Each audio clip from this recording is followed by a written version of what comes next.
Christ's name, amen. I meant to mention to you, we had a gentleman from Togo. He was here a couple of Sundays ago. In fact, he sat over here in this section where Marjorie is sitting. And he actually, I've met him before. He's been here like on 3 different occasions.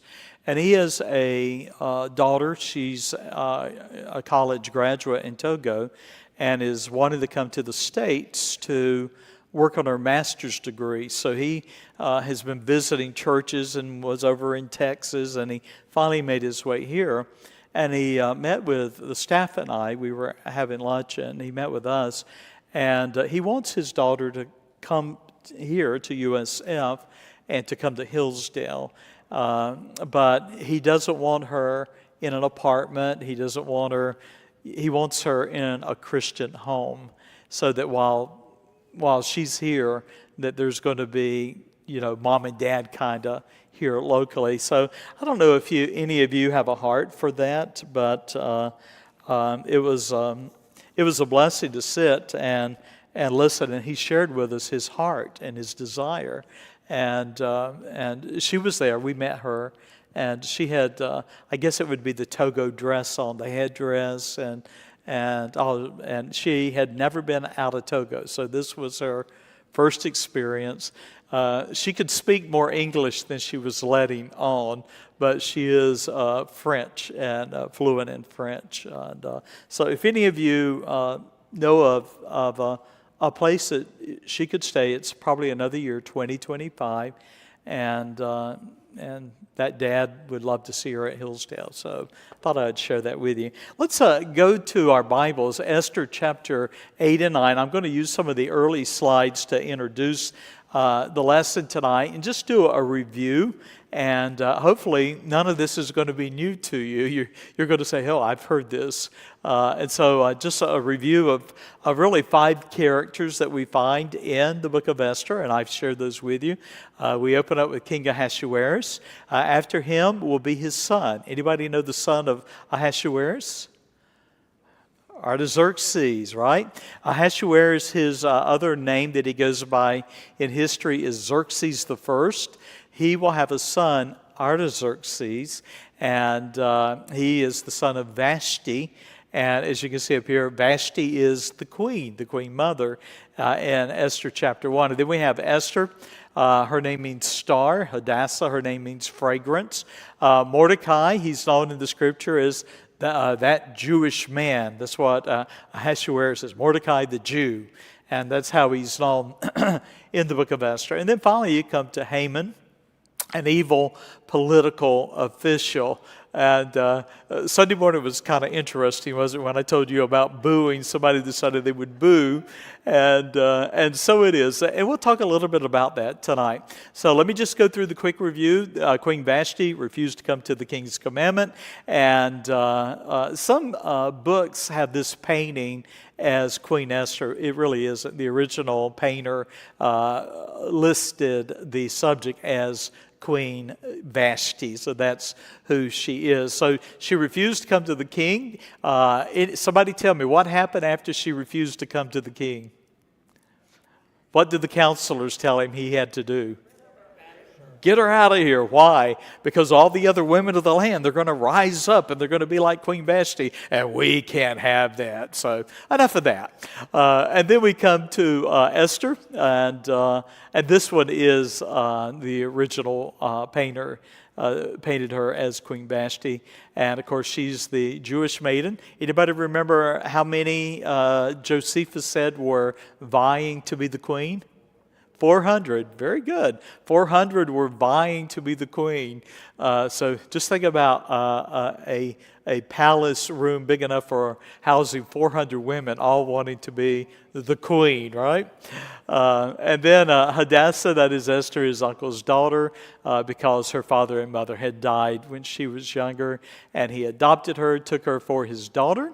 And then Mordecai sat in the king's gate. He overheard a plot of 2 chamberlains to assassinate King Ahasuerus. And you might remember he told Esther, who told the king that there is a plot to kill you, O king. And Esther, notice verse 22, certified the king thereof in Mordecai's name.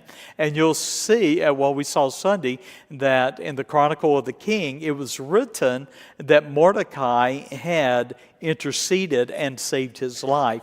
And, of course, for Haman, that was bad news, all right? Esther chapter 3, these things did King Ahasuerus promote Haman. Haman, being a wicked man, advanced him. The position there, probably we would liken it to being prime minister. So he is second to the king. And Haman, of course, we know was a wicked man. Mordecai, though, was a man of conviction, and he refused to bow to the wicked and, of course, refused to bow to Haman. Well, Haman gets all upset. He ends up going to the king. He tells the king that there are people that are living in your kingdom. They have their own laws, they have their own commandments, and they are your enemy. And so he talked Ahasuerus into signing an edict that 11 months later would mean the slaying, the genocide of all the Jews. Well, Mordecai finds out about the edict. He comes to the gate of the city, and there he is and rent his clothes, puts on sackcloth with ashes, and then he was crying with a loud and bitter cry. Anybody remember what did Esther do when she found out her adopted father, was sitting at the gate? Sent him a change of clothes, right? Well, we'll fix that problem. We'll just, get dressed, Mordecai. You can't come to the gate like that. And so he refused the clothes. And so he sent back word that of the edict and sent a copy of the edict. And in Esther chapter 4, he tells his daughter Esther that the future of our people lies with you. And so Esther responds to that. Now here's another question. If Esther had refused to intercede with the king, what did Mordecai say would happen? The Lord would turn to another, but her family would what? Would perish. So very direct with her. And so she finally accepts the challenge of going to the king. Anybody remember why she says here in this statement, if I perish, I perish? Right. The law of the Medes and the Persians. You don't approach the king unless you have been invited, bidden. And so she goes, she stands outside the throne room, knowing that it may be that she could lose her life. So in that act, she was putting her whole faith in the future of her people and God sparing her life. Esther 5 verse 1 then, Esther put on her apparel, stood in the inner court of the king's house. And of course, now I'm jumping way ahead now, so I'm going to jump ahead.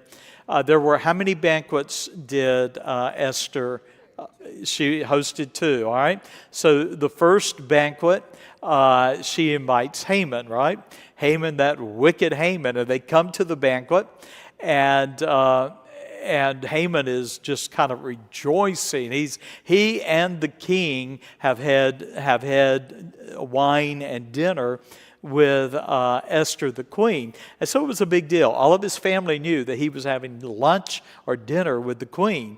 But as he's leaving and his heart is rejoicing, he's going out the gate, and Haman saw who? Mordecai in the king's gate. And Mordecai, he stood not up.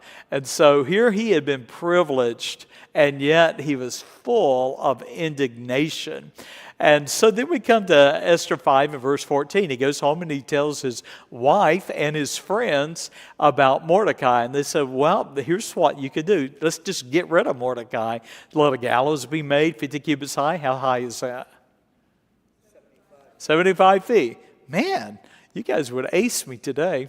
All right, that Mordecai may be hanged thereon. Then go thou merrily with the king unto the banquet. And it pleased Haman. And then we come, while that night is passing, we remember that the king couldn't sleep, right? On that night, the king could not sleep, commanded to bring the book of the records of the Chronicles, and they were read before the king. And, of course, the king hears about how Mordecai had intervened, saved his life from assassination, and the king is pondering, now what honor and dignity hath been done to Mordecai? And people said, the servants all says, nothing's been done for him. And so while he's pondering that, guess who comes in? Haman. The king actually says, who's in the outer court? And they say, well, Haman's in the outer court. Bring him in. And so the king then is asking Haman, what should be done for a great man, a man in whom the king desires to honor? And Haman thought the king was wanting to honor whom? Himself. So he really put it out. King, give him your robes, give him your crown, put him on your horse, and then have one of the leaders of your government lead him through the streets and saying, and thus shall it be to any man in whom the king delights. So I have to laugh. Every time I think about that, I just wonder the irony of that moment for poor Haman. I will say poor Haman, but you can imagine his world turned upside down in a moment. Well, so the king and Haman then came to the banquet. Remember, he went home, he told his wife that what had happened that day, and his wife said what? You're going to die.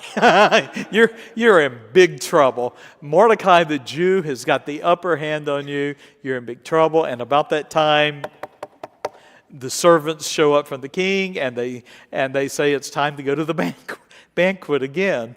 And so he goes back to the banquet, and the king looks at his wife, and he says, what is it that you want?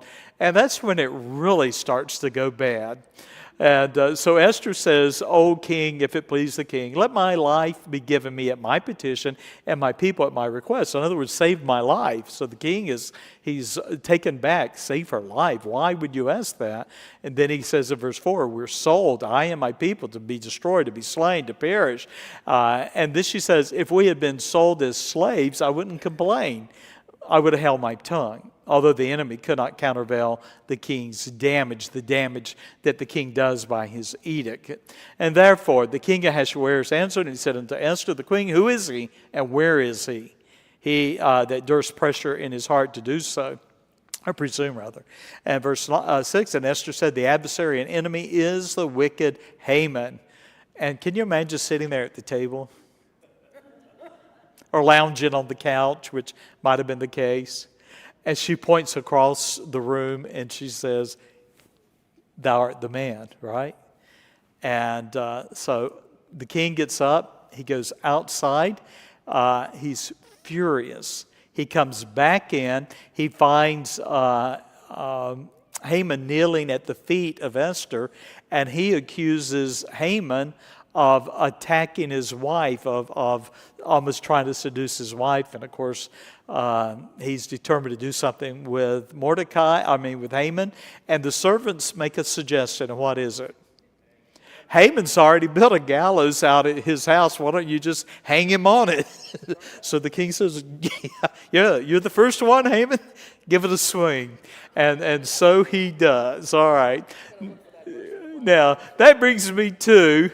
Let's go to Esther chapter 8. That's enough of that review there. I wanted to go over it because it's one of those things I might not ever have that opportunity of preaching it again. And so let's go through this. So we are now at the point Haman's swinging in his yard, and we come back, and here is the king and Esther, and then Mordecai is sent for. So let's follow this. Let's go through this. So we've got the elevation of Mordecai. And on that day did the king Ahasuerus give the house of Haman, the Jews' enemy, unto Esther the queen. So the estate of Haman, who, by the way, is a very wealthy man, we've already seen that earlier, gives him the estate of Haman. Gives Haman's estate to Esther. And Mordecai came before the king, for Esther had told what he was unto her. First time the revelation that Mordecai the Jew is my father. That's the first time. Now, before that, she's already identified with the Jews. Verse 2, and the king took off his ring, which he had taken from Haman. Now, you don't see that earlier, but he had given Haman a ring. What was the importance of the king's ring? Right, it was like a signet. He could press it into wax, and it was a seal. And so it's a authority that he gives him, which he had taken from Haman, and he gave it unto Mordecai. And Esther set Mordecai over the house of Haman. So all of a sudden, Mordecai is now over a very large estate. So you see that elevation and just how swiftly it takes place. And then an edict that empowered the Jews to defend themselves. Now, there was still a problem, and that problem was what? The king had signed an edict, and that edict said that 11 months later, all the Jews would be slain, and all of their goods would be taken as spoils by the people. That edict has gone out. And so there's a problem. What's the king to do? Well, Esther is going to appeal, rescind your edict. But he couldn't. Why? Do you remember?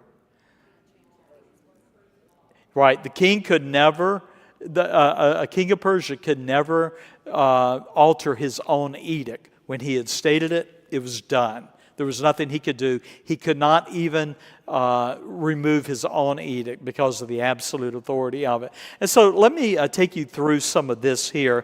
And I know I'm kind of gliding through it a little bit, but let me get to the book of Esther myself. And I'm going to invite you, and we're in chapter 8. Let's go through this a little bit. All right, chapter 8, let's pick it up at verse 3. It's not going to be on the PowerPoint. Esther chapter 8 and verse 3. And Esther spake yet again before the king, that fell down at his feet, and besought him with tears to put away the mischief of Haman the Agagite, and his device that he had devised against the Jews. That's the decree that all the Jews are to be killed. And so here we have the queen in tears begging the king to rescind the edict. Verse 4, but the king held out the golden scepter toward Esther, and Esther arose and stood before the king and said, if it please the king, and if I found favor in his sight, the things seem right before the king, and I be pleasing in his eyes, let it be written to reverse the letters devised by Haman, which he wrote to destroy the Jews which are in all the king's provinces. For how can I endure, how can I bear to see the evil that shall come into my people? How can I endure to see the destruction of my kindred? But then the king is going to acknowledge not only the edict, but that he can't rescind it. Verse 7. Then the king Ahasuerus said unto Esther, the queen, and to Mordecai the Jew, behold, I have given Esther the house of Haman. Him they have hanged upon the gallows because he laid his hand upon the Jews.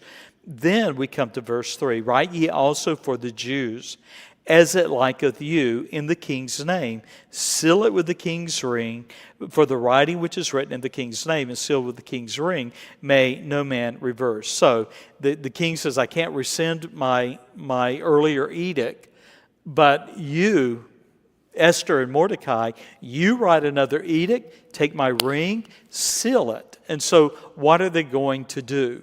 And the answer is they're going to counter the king's edict. They can't rescind it, so now they're going to empower the Jews to actually fight against those that would seek to cause them harm. Let's pick it up, verse 9 then. Then were the king's scribes called at that time in the 3rd month, and that is the month of Sivan, I think it is, on the 23rd day thereof. And it was written according to all that Mordecai commanded unto the Jews. So you see how much power already that Mordecai has. Then you can see where it's sent out to all the different provinces. Anybody remember how many provinces there are in Persia? 127. Man, I'm going to let you teach this next time. There we go. Let's keep going. All right. Verse 10. And he wrote in the king, and this is on the PowerPoint, and he wrote in the king Ahasuerus his name, sealed it with the king's ring, sent letters by post on horseback, and riders on mules, camels, and young dromedaries. Anybody know what that is? is a one-hump camel, all right? Wherein the king granted the Jews which were in every city to gather themselves together, to stand for their life, to destroy, to slay, and to cause to perish all the power of the people and prophets that would assault them, both the little ones and women, to take the spoil of them for a prey. Now, I'm going to pause there, and I'm going to jump down a little bit and invite you to look with me at verse 14. And so the posts, that is the couriers that rode upon mules and camels, went out, and they hastened, and they pressed on by the king's commandment, and the decree was given at Shushan the palace. Mordecai went out from the presence of the king in royal apparel, blue and white, with a great crown of gold, and with a garment of fine linen and purple, and the city of Shushan rejoiced and was glad, and the Jews had light and gladness and joy and honor. And in every province and in every city, whithersoever the king's commandment and his decree came, the Jews had joy and gladness, a feast and a good day. Many of the people of the land became Jews, for the fear of the Jews fell upon them. Now, did they convert? Can't say that. But maybe a good pretend would have helped, right? So you've got the two competing edicts. One says kill all the Jews. The other now says to all the Jews, you can kill anyone that attacks you. So we've got both of those edicts that are taking place. Now I'm going to take you back up to verse 17 and invite you again. Look at verse 17 before we go to chapter 9. And in every province and every city, whithersoever the king's commandment, his decree came, the Jews had joy and gladness, and a feast and a good day. That brings me to the feast of Purim. Now, it's pronounced in different ways, so you may disagree with my pronunciation of it. But this is a feast that the Jews still observe to this day. It is not a Bible feast, one of the major feasts of the Old Testament, but it is a feast that was institutionalized at this time in the Scriptures by Esther. And so let me take you through a little bit of that. So we're talking about a feast that the Jewish people to this day still celebrate. So let's pick up Esther chapter 9, and this I'll get to this in a moment, but I want to draw your attention to verse 1 of chapter 9.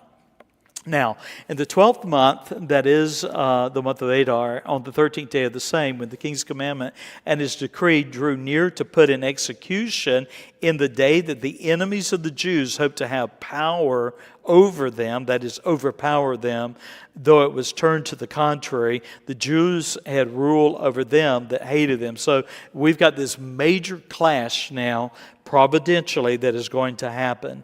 The Jews gathered themselves together in their cities throughout all the provinces of the king, Ahasuerus, to lay hand on such as sought their hurt, and no man could withstand them, for the fear or the terror of them fell upon all the people. The rulers of the provinces, the lieutenants, the deputies, officers of the kings helped the Jews because the fear of Mordecai fell upon them. Why is that? Because Mordecai is second only to the king now. So there's a fear of Mordecai in the palace itself. Now, verse 4, Mordecai was great in the king's house, and his fame went throughout all the provinces, for this man Mordecai waxed greater and greater. He's becoming more and more powerful. Thus the Jews smote all their enemies with the stroke of the sword, and slaughter, and destruction, and did what they would unto those that hated them.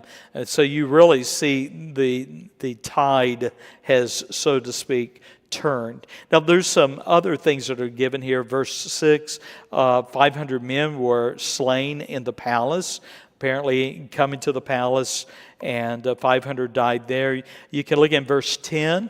10 sons of Haman ended up themselves being slain, really slain ultimately on the gallows that their father built. But notice in the last part of verse 10, the sons of Haman, the son of Hammedatha, the enemy of the Jews, slew they, but on the spoil laid they not their hand. That's interesting. So they didn't plunder the people. It could not be said that the Jews were slaying their enemies because they wanted to enrich themselves. The king's edict had said they had the authority to take those who tried to slay them and take their spoils. But here we read that they did not do so. Where are we? Let's go to verse 15. The Jews that were in Shushan then gathered themselves together on the 14th day, also of the month Adar, and slew 300 men at Shushan, but on the prey they laid not their hand. I'm going to jump down a little bit in this study here. So, the Jewish victory and celebration goes all the way to verse 16, but then there's the commemoration of redemption and the feast days of Purim. Now, those are still celebrated today. Give you a little bit of what happens on that day. It's been perverted, but generally for the Jewish people that are sincere in their celebration, they will dress up their little girls like Queen Esther. They'll actually put on them gowns. They'll put on maybe a gold crown, and they teach their daughters the elegance, the faith, the courage of Esther. So Esther, for the Jewish people, is a role model. And then it's been perverted, though, and I don't want you to take time to do it here, but sadly, there are some now that have turned it into almost like a clown festival. If you research this a little bit later, you'll bring up images of people like clowns. I mean, literally red noses and clowns and all, and they've just really perverted it. And I would remind you, that's true in our culture too, when it comes to some of our holidays, that they've been perverted. They've been turned into something that they are not, And I'm not going to go down that road because invariably I might upset somebody. But you think about what we would call holidays celebrated by believers, and you can almost, with every one of them, guarantee yourself there's a perversion of that, and that's true here. But that's where this thought of with Haman, boo, and I wanted to give you the exact words in how those young people address it. See if I can find it here. Let me go a little bit further with this thought here then. I'm going to go, here we are. Now, the Feast of Purim memorializes God's sovereignty and loving care of His people. So here's, rather than boo, here is basically what the Jewish synagogue would say. Every time this story of Esther is always read on this feast day. And when it is read, every time they hear the word Haman, they'll say, may his name be accursed, or may his name be erased. The Jewish people simply do not want to mention the name of Haman. It would be kind of like Hitler, the Jewish people and the affliction of the Holocaust on the Jewish people and Hitler. And the amazing thing is that they've been calling Trump Hitler for 8 years now or something like that. Yeah, go ahead. Another thing that they'll teach the Jewish children to do is they'll write Haman's name on the bottom of their shoe. Haman's name. And even during their teachings, all the people in the crowd, when they say Haman, will start stomping their feet. Right. Did you hear what she said? That they'll write Haman on the soles of their shoes, and every time they hear the name Haman, they'll stomp him. So I'm going to come back. You think about that for a moment, because I want to come back and I want to ask you, what are they trying to teach their daughters and their sons? We'll come back to that. So let me wrap this up. Esther 9:29, Esther the queen, the daughter of Abihail, and Mordecai the Jew wrote with all authority to confirm the second letter of Purim. Now this is where they institute this holiday, this festival, this feast, and it's still celebrated to this day. And you could read through that. I want to wrap up because I know choir's coming. Let me go to Esther 10, and then we're going to come back to what I was just talking about. Let's deal with the character and attributes of men the Lord calls. First is this: Esther is the heroine of the book of Esther. She is the heroine. But I would suggest to you the real hero is Mordecai and his influence in his daughter's life. It's amazing to me to watch her confidence, her trust in Mordecai. You realize she put her whole life in trusting his counsel. Sometimes I'll hear in our culture today, somebody will say about a father and a mother, and they'll say, well, that daughter or that son, well, they're out on their own. They can do what they want to do. They're on their own. Yeah, and you can be a fool. If you have a loving father and a mother, and let's all grandparents in here as well, we ought to teach our children to value the counsel of their elders, especially those who love the Lord and desire that the very best for their children. At Hillsdale, I can't imagine that there's one father or mother that does not want the very best for their children. But when you're young, you don't necessarily know what the best is. But your mom and dad, they could say, "Been there, done that. We've gone down that road. We've have a lifetime of things that we've learned." And I'll give you a chance to comment in just a moment. Let me wrap up here tonight. Mordecai's role and influence in Esther's life, then, I would suggest cannot be overestimated. And then one other thought I would add to that. You'll notice the last verses of the book of Esther focus primarily not on Esther, but they focus on Mordecai. And I wanted to share with you, if you can, and I know there's questions, so I'm going to give you a moment. Can I move on? All right, let's look at this. Esther 10 and verse 1. And the king Ahasuerus laid a tribute or a tax upon the land and upon the isles of the sea. Now, I'm not sure what the taxes were about, but I will remind you that Ahasuerus is reigning and ruling over an empire that is starting to fail. Remember, he's already lost a battle to Greece. Greece destroyed his navy. And so I don't know the purpose of the taxes. It doesn't matter. But he still is king of the great empire of the world. Esther 10 and verse 2, and all the acts of the power, his might, that is the king, the declaration of the greatness of Mordecai, whereunto the king advanced him. Are they not written in the book of the Chronicles of the kings of Media and Persia? I don't know if that has been found yet. I know there's a lot of archaeology. There's a lot of things that have been discovered over in that area. And I wonder if the name Mordecai has ever been, archaeologically dug up. One of the things that I wish I would have time to start researching. Let me go to verse 3. Mordecai the Jew was next unto King Ahasuerus, so his right-hand man, the prime minister. And here's the testimony of Mordecai, great among the Jews, accepted of the multitude of his brethren, seeking the wealth of his people, and speaking peace to all his seed. 4 wonderful epitaphs on Mordecai's life. And I would suggest to you that Mordecai was everything that Haman was not.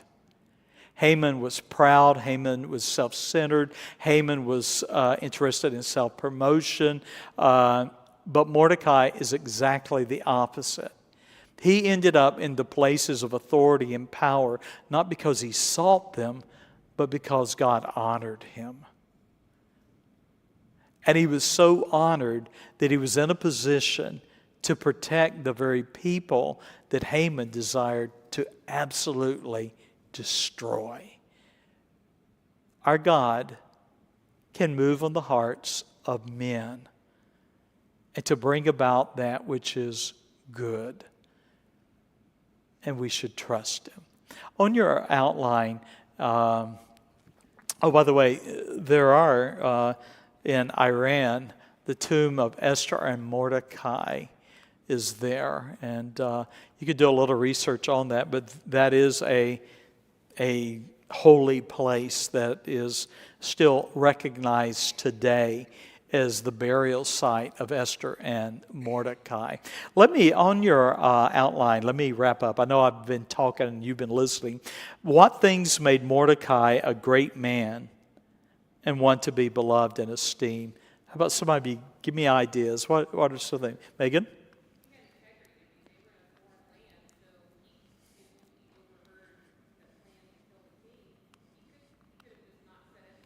Yeah. The overriding characteristic of his life is integrity, right? Even Mordecai the Jew, which you understand was a slur, really, right? It was a slur against him. And but wow, God honored his faithfulness. Somebody else? Yeah, Will? Mordecai flew in the face of all the accusations that Haman had presented to the king Yep. that the Jews were. Yep. Well, one thing I've learned, I meant to say this to you in the beginning. One of the things I've learned in studying really through this whole year is that politicians and politics has not changed. Everything that we've read about in the story of Esther is a drama that unfolds in our world constantly. And so one of the things I've learned in watching others is that usually what they are accusing you of, they are guilty of themselves. Have you noticed that? Usually when people are hurling accusations at you, they are the ones guilty of the very accusation that they're hurling. Now, there no doubt are exceptions to that, but I agree, everything that Haman was accusing Mordecai of being, Haman was the one. And it just reminded me of modern politicians. It really does. If you stop and you dwell on it a little bit and you think, wow, there's a lot of truth in that. So here's something I would say to you. Anytime somebody is gossiping or slandering somebody else, let a red flag go up in your mind that the one talking is probably guilty of the very things that they're saying about the other person. Somebody else. Anything else, Mordecai? Yeah. Lord gave him that grace to be so brave and not bow down to any idol and only the one true God. Right. His Mordecai's conviction that I will not bow to another, I will bow only to the Lord, was the overriding character of his life. By the way, why don't we bow to our presidents? Or the reason we don't even bow to foreign kings, unless you're Obama, and then you bow to the Shah of this and that, which he did. Just go and look. But we as Americans, we bow to no head of state. We, by conviction, believers, bow only to the Lord. That should be our passion. And sadly, we've seen it compromised again and again. But, we worship no man, right? Anybody else? Let me give you another. Here's the last thing, and I'm going to close. The Jews review the story of Esther every year when they observe the Feast of Purim. What are they teaching their children? Do you know? Yeah. To remember a lot of, even like the stones with Joshua, to remind your children to Yep. remember God's protection, remember God's provision, remember God will raise people up to do what's right. Right. For Esther's willingness. Well, Esther for such a time as this, is a wonderful thing. I was reading somewhere, and I don't even know where it was, but just reading through, and somebody had said about the time that we're living, and they made the comment, not applying it from the Bible, about, are you aware that you're living for such a time as this? And I thought, man, that's something I've hit several weeks in a row now. And here's a secular writer that's writing for such a time as this. And then here, I'm going to close with this. We know that the Jewish households are teaching their children about the faith of Esther, the courage of Mordecai, the conviction of Mordecai. Here's a question for us. What are we teaching our children? What landmarks have we in our life that's non-negotiable? And I would urge you, so I'm going to get somebody upset here probably, but I'm going to close with this. Christmas and Easter have really been perverted. Really have been. And I think we need to get back to the core of those things that we believe.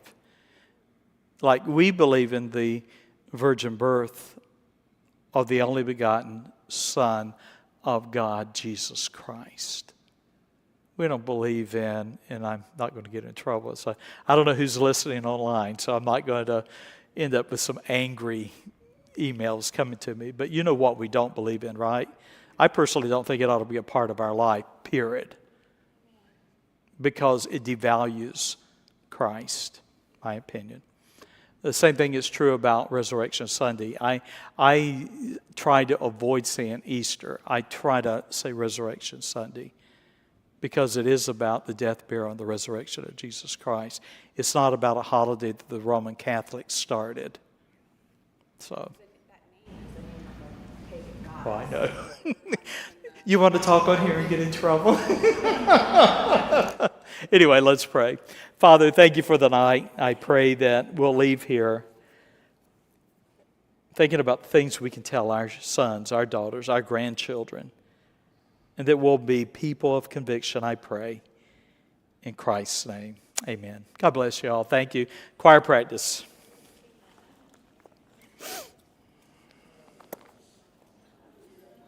Thank you, everyone.